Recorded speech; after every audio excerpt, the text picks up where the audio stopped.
There's differences in the style of the playing. When the original jazz came in, and you had the banjo and you had the tuba. Now, just prior to that in New Orleans, like, you had guitar and string bass.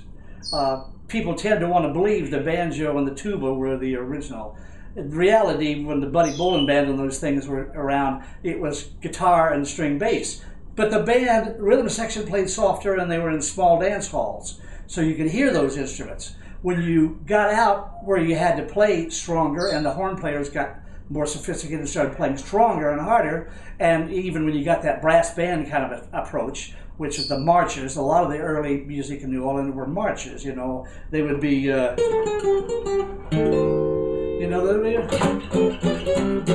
know, ba-doodle-da-da, ba-doodle-da-da-doodle-da-da, ba-ba-doodle-da-da-doodle-da-da, ba-ba-doodle-da-doodle-da-da, ba-doodle-da-da-doo, ba-doodle-da-da-doo-da-da-doo-da-da-doo-da-da-doo.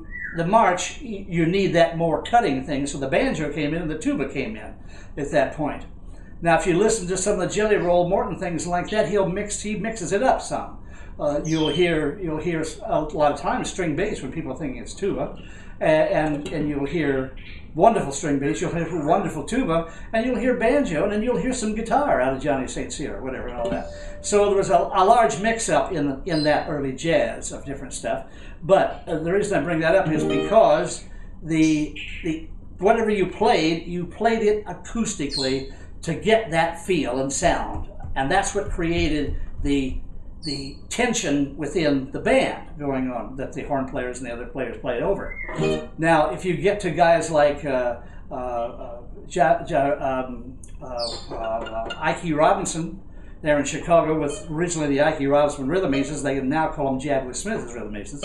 Or you get to Elmer Snowden or some of those kind of players also played solo lines and things within the band. So you can't say that what is left now in the Dixieland bands, where it's all banjo rhythm constantly, is what was really going on in those days. It wasn't. The banjo had its own spots in those days. For example, you could hear the Johnny St. Cyr things where he's doing the different stuff on Black Bottom Stomp and all that. And you'll also see that when Louis sings like Heebie Jeebies and those kind of tunes with the Hot Five, the band drops out and it's only accompanied by Johnny St. Cyr and Louis. So you'll hear those different spots where the banjo is used more musically than it's used in Dixieland bands today, because of various reasons. Some of the main reasons are the horn players. The horn players for a while they could only find banjo players that really weren't talented enough to go ahead, and they may have been good rhythm players. They weren't talented enough to go ahead and do other things. So it got relegated to that rhythm thing. Then you found out horn players liked that because it gave them all the solo work and all that. So they tended to let everybody believe that that's all that a banjo player was supposed to do. Just do that rhythm thing, whatever. That's not true. That is not true. That's a fallacy. There are a lot of different places where the banjo did a lot of very interesting things. In Potato Head Blues, the banjo drops out just before the stop time chorus of Louis Armstrong, and the banjo player, he plays a little lick like that all by himself to go into the last chorus of ba ba be doodle da da da with Louis solo in the last of Potato Head Blues. So the banjo was used a lot more interestingly when it first started out.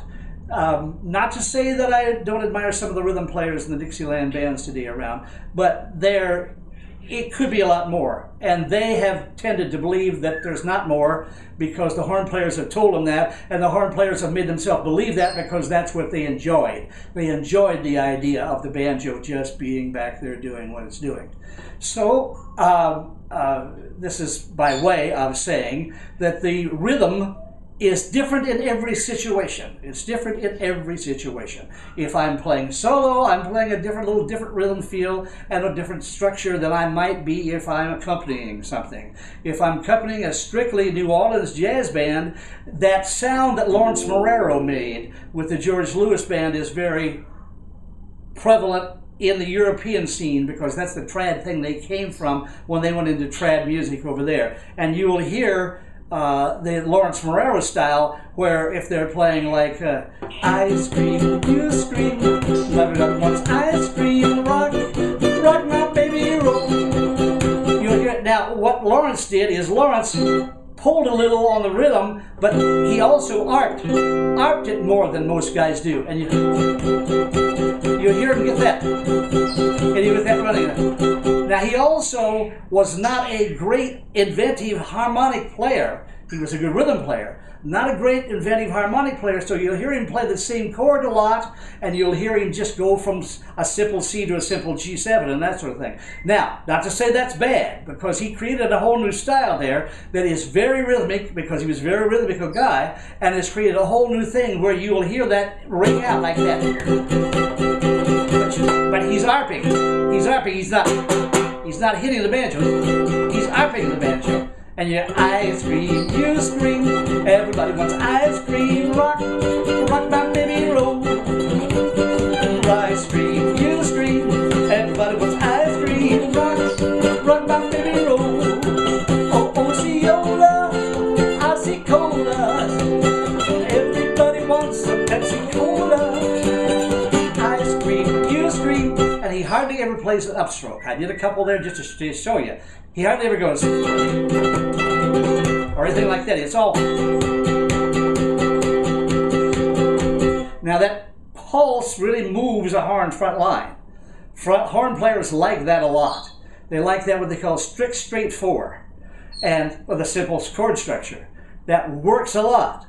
So I may do that sometime with Woody Allen. Sometime with Woody Allen I may take more of a, what we might call, Woody and I might call a minstrel approach. So I might, rather than doing that, I might rather go.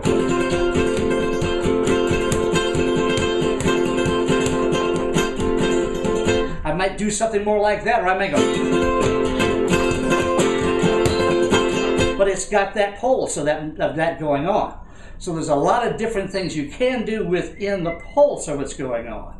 But the interesting thing is, the banjo in those bands, especially the George Lewis band and those that didn't have a piano player with them, relied on that pulse of the banjo going.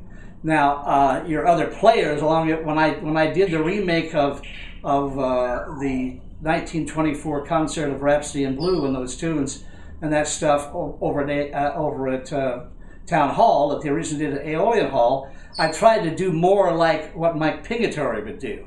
And Pingatory would do more of an orchestral kind of rhythm kind of playing. And it would have little flares in it. It would have little flurries in it. It would have little flares and flurries in it that would give the band that novelty kind of thing. You know, if they did like whispering while you cuddle near me, whispering so no one can hear me. It had a more of a to it, whatever. Now, if you go to Freddie Guy with Duke Ellington, Freddie did a lot of interesting kind of things, and one thing I kind of try to adapt to my playing from Freddie Guy is he would do an interesting kind of thing in the rhythm for a while. Rather than have that constant 4-beat thing going, he would back arp. He would back arp on a tune, and the tune would be like if you'd hear that banjo more like a harp.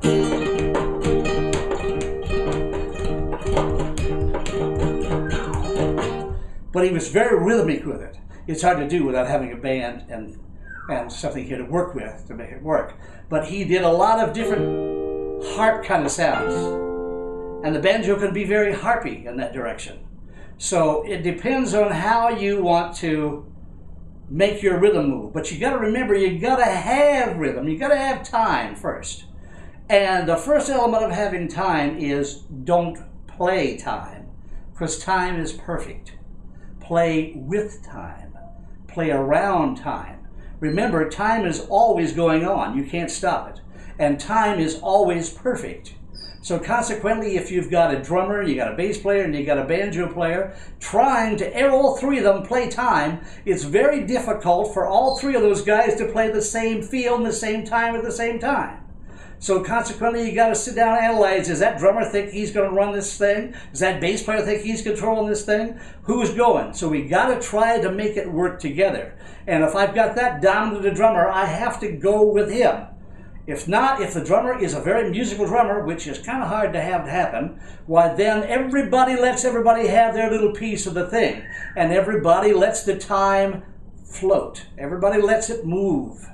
Now, like for example, I've played with some piano players and people like that if you play stride piano, as Dale Jones did, as Dick Wells did, as Don Yule, as all those people I played with, the time is not, since they're playing very full piano all the time is not always going to be in the place where it is. Generally, they always had one where it was supposed to be, but inside 1, 2, 3, 4 of the beat, 2 and 3 and 4 may be a little displaced of where it is, but they'd come back here on 1.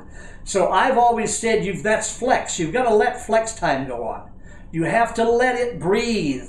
Everything has to breathe. So I can't get there and strictly nail that guy. I know it's going to come out on 1 where 1 should be, but I can't strictly nail him in between, because if I do and force that at him, it's going to make it sound awkward. It's going to make it sound this, that, other. So you've got to play with that. You've got to let music breathe. Music has to have its breath. It has to do its breathing and wherever, so it can move. So there's various different times and forms that you have to use your head for every different group and every different place you're playing in and every different situation. And if I'm playing a solo solo thing, I have to say to myself, do I want to play?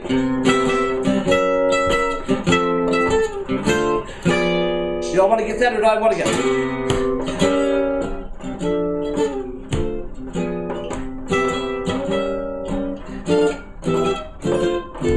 Do I want to move it a little bit, or do I want to make it straight?